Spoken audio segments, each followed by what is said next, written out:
Welcome to springlib. All right, so this is kind of an involved problem here, so please bear with me. Here, for part A, I'm drawing the phasor diagram here. So E theta 0 is the sum of the electric fields in the direction of E20, right, in the direction parallel to E20.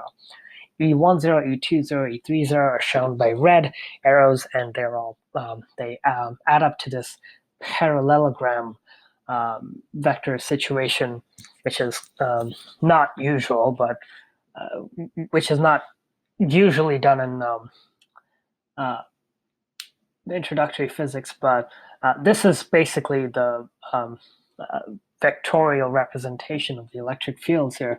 And so delta is the angle between E10 and E20, and then again E20 between E20 and E30. Okay, and so those are the phase angles that we're interested in.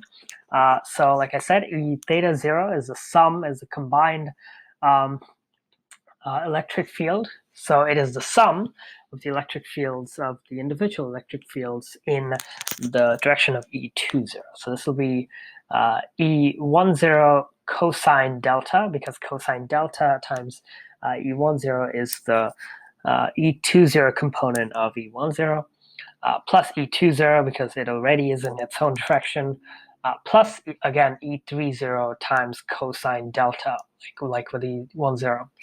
And so they all have the same, all these electric fields are the same magnitude, so I can call all of them E10, and we'll multiply, and that will be the common term, obviously, and then multiply that by 1 for this term, plus 2 times cosine delta. There's a cosine delta from each of these two terms. So this is E10 times 1 plus 2 cosine delta. Okay.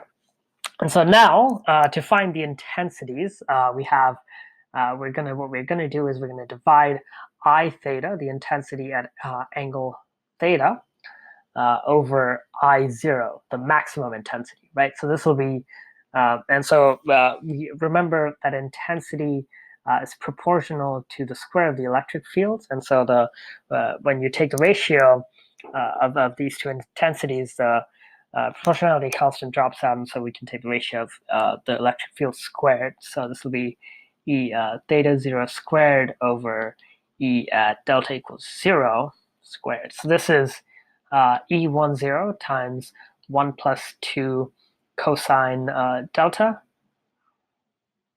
quantity squared over E over E 10 times 1 plus 2 cosine 0 for delta equals 0 produces the maximum electric intensity squared. So the E10s cancel, as you can see, and what we're left with is that, is that I theta over I0 is equal to 1 plus 2 cosine delta squared over 9, implying that I theta, the intensity as a function of theta, is I naught over 9 times 1 plus 2 cosine delta squared, where of course delta is 2 pi d over lambda times sine theta, theta being the fringe angle. All right, so now for part B, the maximum, so from this expression we know the maximum intensity occurs at delta equal cosine delta equals 1. So the so cosine is or this term will be a maximum when cosine delta is 1. So max at cosine delta equals 1. So cosine delta maximum phase difference is 1. So delta max is cosine inverse of 1.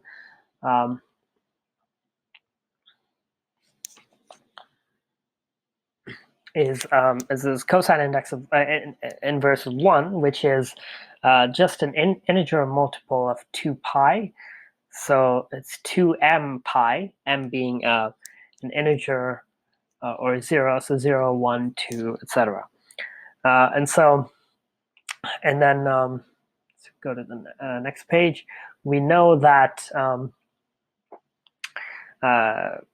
delta max therefore is 2m pi, which from the definition of delta is 2 pi d over lambda times sine theta max. So the maximum phase fringe angle theta is actually theta max, or whoops, sine theta max is equal to m lambda over d. The 2 pi's cancel, where m is equal to 0, 1, 2, 3, etc. 0 or an integer. Next comes the trickier business of finding the minimum angle, minimum fringe angle. So minimum occurs when 1 plus 2 cosine delta min is equal to 0, right? So this thing will be 0 to give 0 intensity. That would be the minimum. And so delta min will be cosine inverse of negative 1/2. All right, so here we are going to draw a phasor again of this situation now. And so here we have an equilateral triangle, right, of the 3 electric fields. So it's an equilateral triangle in this vectorial situation, in this vectorial representation here.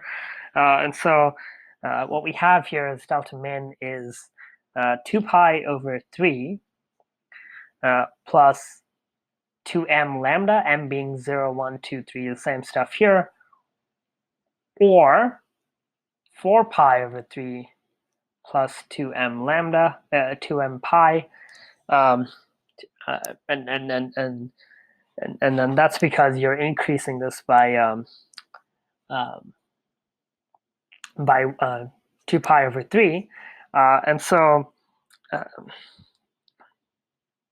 the idea is that we arrive at this solution. We arrive at delta min equals 2 pi times m plus 1/3 of k being 1 or 2. So when k is 1, it's 2 pi m plus 1/3. When k is 2, it's 2 pi m plus 2/3, right? So putting that in, that's just to help us put this all into one solution. Therefore, sine theta min, which you'll remember is 2 pi is lambda over 2 pi d, right, lambda over 2 pi d, and that is equal in part, right. So this gives us lambda over d times 2 pi times 2 pi m, which so